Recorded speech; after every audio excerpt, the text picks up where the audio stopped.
Tricolores de toda a terra, vamos para mais um Flu em Foco, React Resenha.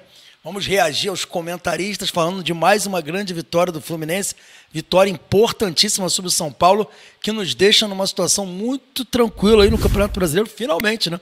Fluminense em bons lençóis aí no Campeonato Brasileiro.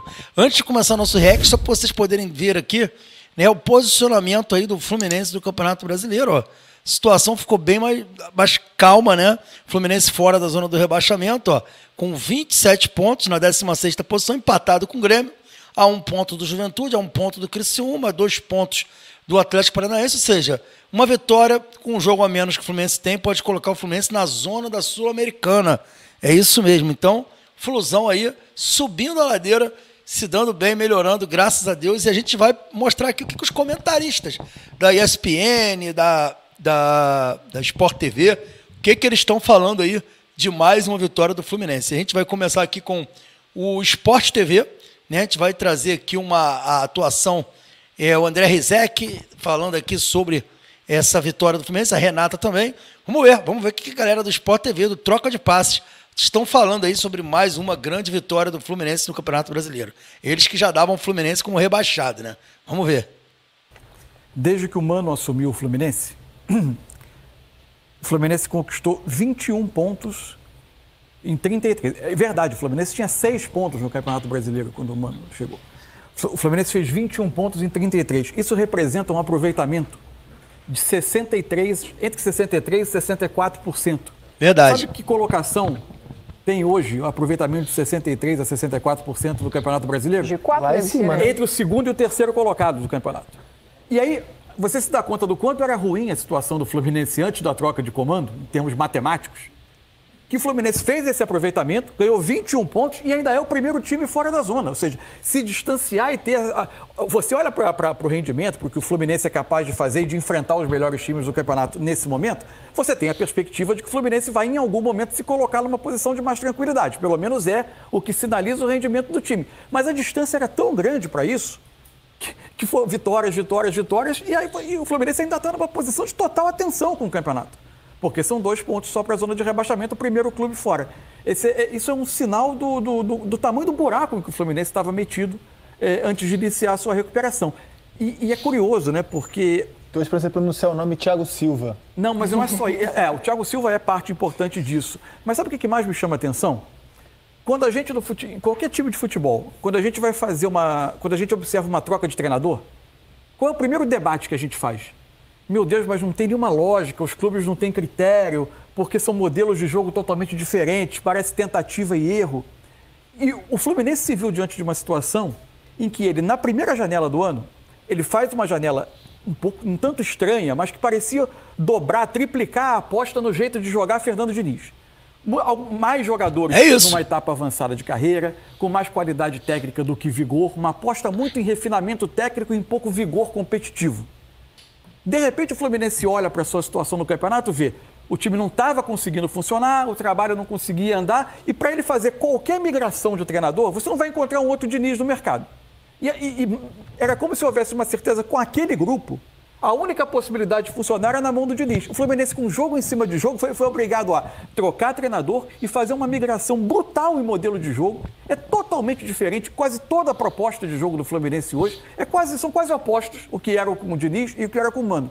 E o time ter esse tipo de resposta contraria qualquer cartilha do futebol.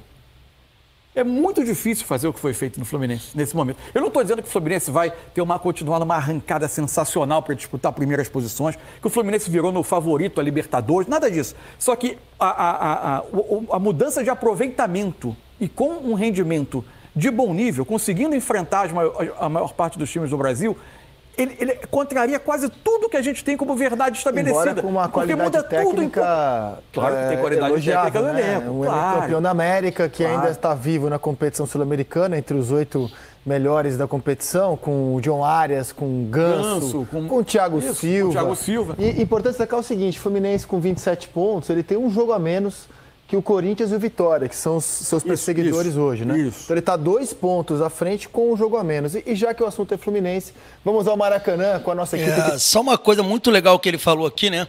Que o Fluminense teve que... fez uma aposta na primeira janela de dobrar a aposta, né? Contratando jogadores com perfil técnico muito mais relevante do que o perfil físico, para atender a uma demanda do Diniz, que foi um erro, né? O Fluminense praticamente não criou alternativas, né? E então manteve aquela proposta de seguir com aquela ideia que foi muito mais asseverada no ano de 2024, na minha opinião. O Fluminense foi muito mais dinizista do que qualquer outro ano, né? E quando a merda aconteceu, eles viram que era importante fazer uma ruptura. Ainda assim, com essa ruptura, era algo muito difícil de conquistar. Mas é o Fluminense, né, meus amigos? Essa camisa aqui é pesada pra caralho. Esses caras têm que aprender. Quando você vê um clube gigante nessa condição, você nunca pode duvidar da capacidade dele.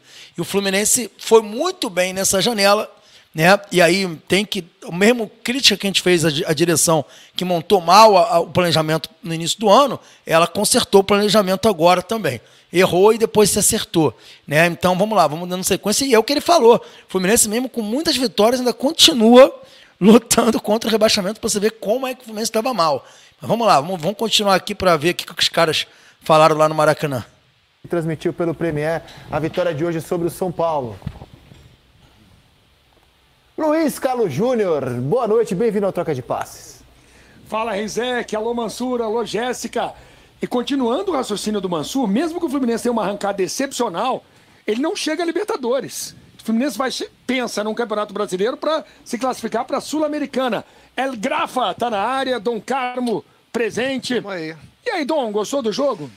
Gostei do jogo, esperava mais, mas eu assino em tudo que o Mansur falou ali, cara. O Fluminense mudou a cara de jogar, não é uma cara esplêndida, lindíssima, plástica, que você aplaude o tempo inteiro. Agora, é um time obstinado, cara. É um time que sabe se defender, sabe bloquear os espaços do adversário. O São Paulo tentou jogar, tentou amassar o Fluminense no segundo tempo. Se você pensar até, o Fluminense ficou encurralado, não conseguia sair.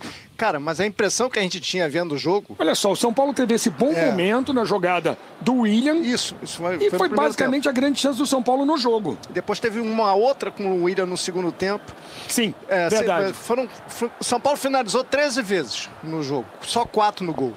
Agora, a impressão que dava no momento de maior pressão do São Paulo no jogo é que a bola não ia entrar. Porque batia sempre em alguém, a bola parece que tinha um imã que procurava o Thiago Silva. Ele estava sempre bem posicionado. O Guga entrou bem pelo lado esquerdo no segundo tempo, conseguiu travar muitas as jogadas do menino William, que é muito bom jogador. E esse é o gol que abriu a história para o Fluminense no jogo, né? Positiva. Esse gol do Cauã Elias, o São Paulo já pressionava o Fluminense, já era um jogo equilibrado, mas o São Paulo tinha mais a bola. 31 minutos, o Cauã Elias fez 1-0 e aí deixou o Fluminense mais tranquilo até para recuar. O Fluminense melhora no fim do primeiro tempo, como estamos vendo aí nesses lances, vários lances do Fluminense no fim do primeiro tempo. Serna batendo essa bola, mas aí no segundo tempo, o Grafite, o São Paulo faz 3 mudanças e vem pra cima do Fluminense. É verdade. Boa noite, Luiz, Lédio, Rizek, Jéssica e Mansur, amigos do Troca. Realmente no segundo tempo o São Paulo melhora. O São Paulo vem as trocas, ele volta com o Luciano. Ele volta com o Ferrarese como lateral. Isso. E o Marcos Antônio. Isso, que no primeiro tempo o Caleri estava muito isolado à frente. Recebeu algumas bolas, mas sempre com a marcação, com o marcando, tentando girar, tentando jogadas individual. E o São Paulo cresceu. Teve um volume maior. Esse é o lance que o Lédio citou. Isso. Outra chance do garoto. Para a ótima defesa do Fábio. Foi a grande defesa do Fábio no jogo. Uma em cada tempo, né? E teve aquela defesa na cabeça do Gustavo na reta final de jogo agora também, né? Mas ali quem tirou foi o Thiago Silva.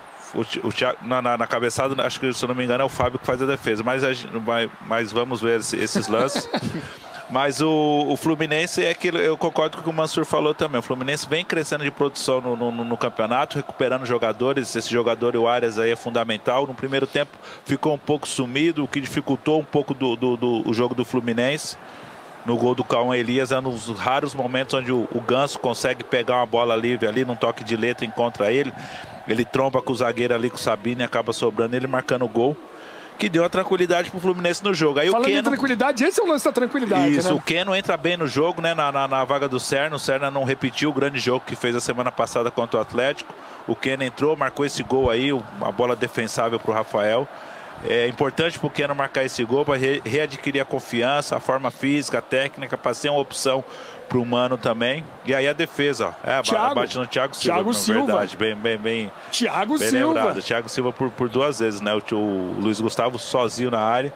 Mas o Fluminense cresce na competição. Já conseguiu grandes vitórias nesse segundo turno, performando bem, mas mesmo assim ainda continua. A situação era tão delicada que ainda ele continua próximo à zona de rebaixamento. Continua ali no que o Luxemburgo chamava de zona da confusão, né? Pois é, mas passando confiança para o torcedor e o time vai ganhando com cada vitória dessa. Hoje foi 2-0, mas foram várias por 1-0.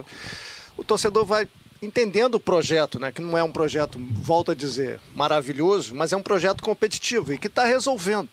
Volto a dizer, a gente olhava hoje, a bola não vai entrar, a bola do São Paulo, que batia em tudo quanto é canto, rebatia, o Thiago Silva, Thiago Santos como zagueiro, muito bem, os laterais fechando os espaços, e o São Paulo pressionava, mas faltaram ideias para o São Paulo no jogo. Quando você está com um time fechado assim, você tem que abrir o leque, fazer outras jogadas de ultrapassagem pelo lado. O Zubeldia foi botou o Eric no jogo, botou o Luciano, manteve o Caleri, e o São Paulo não achava espaço, foi se irritando. E parecia meio claro que o Fluminense, num contra-ataque, poderia resolver o jogo. Não foi nem no contra-ataque, foi num erro de bobeada do São Paulo, uma bola defensável que o Keno recebeu sozinho e acabou finalizando, na minha opinião, por um erro do Rafael. Agora, sobre a questão defensiva, mais uma vez, o Mano hoje fez seu 15º jogo pelo Fluminense. O Fluminense só levou 13 gols, menos de 1 gol por jogo. Isso, cara. No Brasileirão, com o Thiago Silva, não sofreu nenhum gol. Num campeonato... 6º jogo. Num campeonato equilibrado como é esse, bem nivelado, você tem uma defesa segura, um sistema defensivo que leva pouco gol, faz muita diferença. É isso. É isso aí, galera. Então aí o pessoal do Sport TV, eu gostei das análises aqui também, concordo muito com o que foi dito aqui. O Fluminense realmente defensivamente está muito sólido, né? Muito sólido, vai ganhando confiança e gostei muito da primeira análise feita ali pelo, eu não lembro o nome do comentarista, que ele fala sobre o quanto o Fluminense estava enfiado numa draga, né? Porque você vê, ele ganha vários jogos seguidos com o Mano Menezes, 66% de aproveitamento, e ainda assim é o primeiro fora da zona. Mas lembrando que tem um jogo a menos, tem tudo para sair dessa situação. Vamos ver também aqui o que a galera da ESPN, né? Como eles repercutiram essa vitória do Fluminense sobre o São Paulo. Vamos reagir aqui, a galera da ESPN. Vamos embora. Vamos ver aí. O avanço foi indiscutível. O jogo de hoje, eu acho que é um jogo completamente equilibrado. É um jogo... São Paulo até melhor em... Exato. Talvez a maior parte do jogo São Paulo até melhor, né? O São Paulo produziu bastante também. O São Paulo... E hoje o São Paulo é um time que joga bem. Hoje o São Paulo é um time confiável, assim. É um time, acho que no qual a torcida bota fé e tal. E o simples fato do Fluminense fazer... E aí tudo bem, a gente vai, né, discutir aqui a vitória, a derrota, mas o simples fato do Fluminense conseguir jogar nesse nível, contra uma equipe que não por ser atual campeã da Copa do Brasil, mas porque vem fazendo boas partidas na sequência, eu acho que já coloca o Fluminense num outro patamar no Campeonato Brasileiro, e esse jogo acaba dizendo muito do que deve ser a temporada dos dois times. Porque é claro que o Fluminense espera chegar para a disputa das quartas de final da Libertadores... Mais tranquila. Tranquilão. Claro. Né? Puxando. Lembra quando saiu o sorteio Grêmio e Fluminense, aquela situação toda falando, nossa Exato, senhora. que a gente falava. E eu vi muito torcedor do Fluminense dizendo, cara, a prioridade é o brasileiro. Se não passar pelo Grêmio, infelizmente não passou, porque a prioridade é o brasileiro. Então, assim, acho que tudo que o torcedor do Fluminense quer é chegar nos confrontos contra o Galo, dizendo, a prioridade está longe de ser o brasileiro, não quero mais olhar muito para o brasileiro e quero focar aqui. E para o São Paulo, talvez o resultado seja inverso, porque agora você está falando de 9 pontos de distância em relação a um time como o Botafogo, com a qualidade que tem o Botafogo, jogando a bola que está o Botafogo. Então, para o São Paulo, vivo nas duas Copas ainda, eu acho que a tendência é que o olhar seja muito, muito focado. Mas não pode desgarrar do G6, né? Porque ele pode não ganhar nada ali e ficar no G6 ali. Eu nunca tem time para G6. Eu nunca enxerguei o São Paulo como um candidato ao primeiro lugar no brasileiro. Então, acho que a posição do São Paulo na tabela espelha bem o que é a realidade do time. Né? Acho que, aliás, do grupo dos primeiros ali, quem está muito superando a expectativa é o Fortaleza aí. Cansamos de elogiar aqui, vai estar disputando 2 títulos, inclusive, não só um. É importante que o Fluminense mantenha a sua maneira de jogar, que o Fluminense consiga ser um time que agride, mas para um técnico que começa a arrumar os seus times da defesa para o ataque, é um privilégio ter um jogador como o Thiago. Né, pela liderança, pelo tempo de bola, por tudo que ele representa. Como disse o Breyer, que melhora os companheiros, e isso é inegável. Fato. Agora, está sendo colocado outro tipo de desafio, que é ir refazendo algumas coisas com o carro andando, que é perder o Alexander, perder o André, né, são coisas que o técnico... Claro que todo técnico que trabalha no futebol brasileiro sabe que amanhã você pode perder um jogador. Mas não é qualquer jogador, especialmente o André, né? Então ele já está tendo que ir de novo ali, correr atrás, remontar. E o Alexander, alternativa para o próprio André, alternativa para a lateral esquerda, então, alternativa... Então, assim, é claro que em algum momento você pode ficar com cobertor curto aí. Mas hoje, na verdade, não foi um jogo... Foi ao contrário do jogo de Curitiba, que teve 200 chances, né? Foi um jogo de poucas chances claras, sim, né? Sim. E aí, quem fosse mais feliz numa finalização aí, quem conseguisse acertar, dificilmente ia deixar a vitória escapar. Então o Fluminense foi aí no final do jogo, ainda soube matar ali com o Keno, embora não viesse me dando a impressão no segundo tempo de que o São Paulo tivesse perto do empate em algum momento. E só para encerrar o momento no começo do segundo tempo, né? De ódio ao Thiago Silva. Ódio ao Jean. Não, e até com base no que o Jean Oddi falou, o Fluminense ganhando esse respiro no Campeonato Brasileiro e ali chegando às quartas da Libertadores mais tranquilo, mantém vivo o sonho do bicampeonato. Imagina se o Thiago Silva, aos 40 anos, termina a temporada, livrando o Fluminense do rebaixamento e campeão da Libertadores. Olha que história. Seria um sonho para realizar. Pô, aí a gente vai falar. É papo para fazer estátua, para fazer homenagens, porque será um feito único. Por toda a carga e pela maneira como boa parte do Brasil olhava ou olha para o Thiago Silva. Quer dizer, um cara que fica estigmatizado de maneira tão equivocada por quem não acompanha o futebol europeu, né? E que deixa esse estigma do Thiago Silva em cima do 7-1, do choro. Cara, isso é uma loucura, assim, né? Então, assim, é bom, no fim das contas, para o Brasil, e é mais do que justo para o Thiago Silva que o Brasil todo possa ver aí no Campeonato Brasileiro, contra os nossos times todos, que todo mundo assiste no dia a dia, todo mundo possa ver esse cara jogando no nível que a gente sabe que ele joga mesmo com 40 anos. Eu costumo dizer que avaliações como essa que faziam do Thiago Silva diz muito mais sobre a relação dessas pessoas com o futebol do que sobre ele. É verdade, concordo com eles aqui, essa coisa de chamar o cara de chorão e tudo, mostra... Mas isso aí tem o lance do like, né? Hoje em dia, com essa porra de like, tem gente que não tem mais escrúpulo, né? Faz qualquer coisa pelo like, né? Vende até a mãe pelo like. Então, assim, infelizmente, o like, ele potencializou os idiotas. Então, isso é um problema que é crônico, né? E vai continuar acontecendo por um bom tempo. Mas vamos lá, vamos dar sequência aqui. E quem sabe, né, o que ele falou, a tranquilidade para você disputar a Libertadores, que é o que eu falei para vocês. Naquele momento que a gente não podia pensar em Libertadores, porque a gente tinha que ganhar, eu não tinha cabeça. Agora a coisa muda. Agora o Fluminense está solidificando o seu caminho, asfaltando o caminho para continuar a lutar pela Libertadores. Vamos lá. E não é só ele, não. Fernandinho, por exemplo. Mas o Fernandinho é todo mundo, sei lá o quê. Ele volta pro Atlético, é brincadeira o que ele joga, né? É fácil, né? Ele coloca jogos no bolso, é o que o Thiago Silva tá falando também. Então, o Alisson precisa voltar também. Tá 3 jogos sem levar gol lá na TV. E hoje ele falou um pouco pro João também depois do jogo. Mas acho que vai nessa mesma linha também. O dia que um cara desses volta e mostra o quanto ele é muito melhor que os jogadores que são medianos e são super idolatrados aqui. Cala a boca do seu povo. Mas enfim.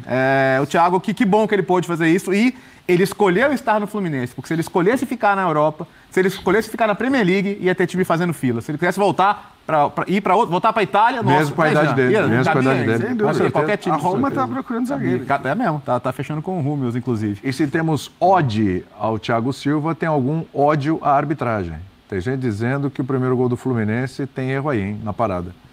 Tem vamos falar de teve falta ali no Calé. Fala sério. Sem ódio. Não é você, eu tô falando, tem gente dizendo que tem ódio à arbitragem, você não é uma pessoa que prolifera ódio. O primeiro erro, o primeiro gol do Fluminense, primeiro golaço do Cauê Elias, vamos destacar primeiro a habilidade do jogador, tá? Sim. Segundo, gol. é assim... E o toque do Ganso ali, né?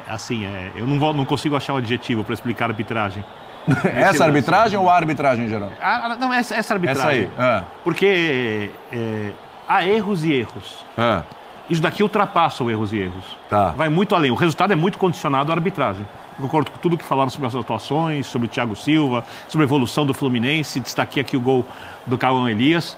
Mas o que acontece nessa jogada, assim, Eu não vejo isso acontecer em outros campeonatos. Eu não vejo. Primeiro, o lance do Caleri na disputa de bola, para mim é falta no Caleri. Mas vamos supor que você acha que não foi nada. Tá. O auxiliar pega, marca uma falta. Só uma coisa, galera. O cara falar que foi falta no Caleri, cara. Um puxa o outro, um empurra o outro. Assim, até concordo que não foi falta no Thiago Santos. Mas dizer que foi falta no Caleri, tá os dois se puxando, bicho. É ridículo o cara falar que falta no Caleri. Porra, meu amigo. Pelo amor de Deus, né? Vamos lá.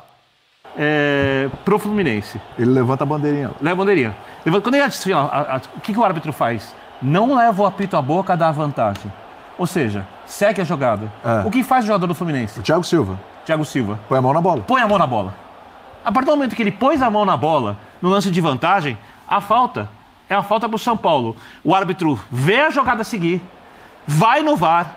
Olha, ali deu a falta. Ele errou. A bandeira, ele levanta ali, ó. Tem a melhor imagem. Levantada. O árbitro, ele manda a jogada seguir, não apita a falta. A partir do momento que o Thiago bota e ele vai no VAR ver isso, o gol é irregular. É um gol irregular. E não é irregular, é muito irregular. É muito irregular. Assim, principalmente quem tem uma mão na bola. É um gol típico de quem não conhece a regra. Eu duvido que o árbitro não conheça. E óbvio que todo o restante do jogo foi condicionado a isso. São Paulo saindo mais, cara, o São Paulo tendo que fazer algumas alterações, como assim? etc. Ele foi no VAR, o gol irregular? Seria 1-0.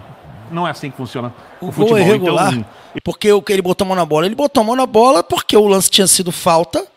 Ele botou a bola no chão e saiu jogando. Cara, que besterol que esse cara tá falando. Não tem o menor sentido o que esse cidadão tá dizendo. A mão na bola só seria lance irregular se fosse falta pro Caleri. Aí sim, o gol seria anulado, o lance seria dado mão, beleza. Mas ali não foi o caso. Ou se, não desse falta nenhuma e o lance tivesse corrido, o Thiago Silva botou a mão na bola, beleza. Mas ele deu falta no Thiago Santos. Essa é a questão. Cara, que idiotice, irmão. Eu concordo com todas as avaliações da atuação do São Paulo, do Fluminense, do Thiago. Repito, destaquei o golaço da Caio Elias nesse lance irregular, mas a vitória passa pela arbitragem. E a derrota do São Paulo também. Eu acho que tá havendo aí, Birner, um apego à tecnicalidade. Porque depois que o Thiago Silva põe a mão na bola, põe a bola no chão e cobra a falta, ele faz o gesto de segue o jogo. Me parece que ele viu. Porque depois ele se gira e manda o jogo seguir. Então, concordo com você. A regra manda que o árbitro apite para finalizar. Ele não apitou a falta. É um erro do árbitro. Eu não acho que o Fluminense deve ser penalizado por isso. Ele induziu os jogadores de São Paulo ao erro, se for segundo sua linha de raciocínio. Não concordo. Tanto que o jogador que toca a bola pro erro recebe a bola livre. Não concordo. Completamente livre. O cara nunca jogou bola. São Paulo parados. Pro Thiago seria até mais vantajoso já seguir a jogada ali, em vez de parar a bola e cobrar a falta. Então, exatamente. Eu acho, inclusive, que o nosso VAR gosta de calçar...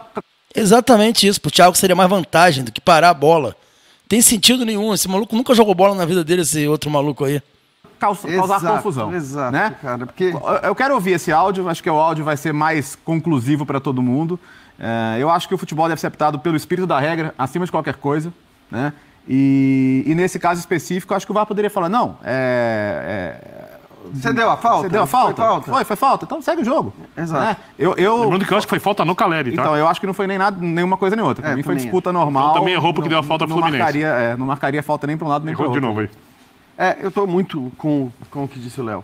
Porque, assim, a questão é, óbvio que o árbitro vai dizer que ele deu a falta, que a falta foi dada. Sim. A gente vai ouvir o VAR, tá? Porque não dá para ele ir pro VAR, olhar o cara colocar a mão na bola e dizer, não, tudo bem, não encostou a mão na bola. Porque seria a única justificativa, né? Então, me parece que é o que o Léo tá falando. O árbitro viu, beleza, o cara cobrou a falta, segue o jogo. E aí, é isso, entendeu? Aí, para mim, tem essa coisa que existe muito no futebol brasileiro, que é o VAR, revisar todo gol não significa procurar motivo para anular todo gol. E no fim das contas é isso que acontece o tempo todo. Eu acho que em todas as rodadas a gente vai ver os caras ali procuram, opa, onde que dá para anular aqui?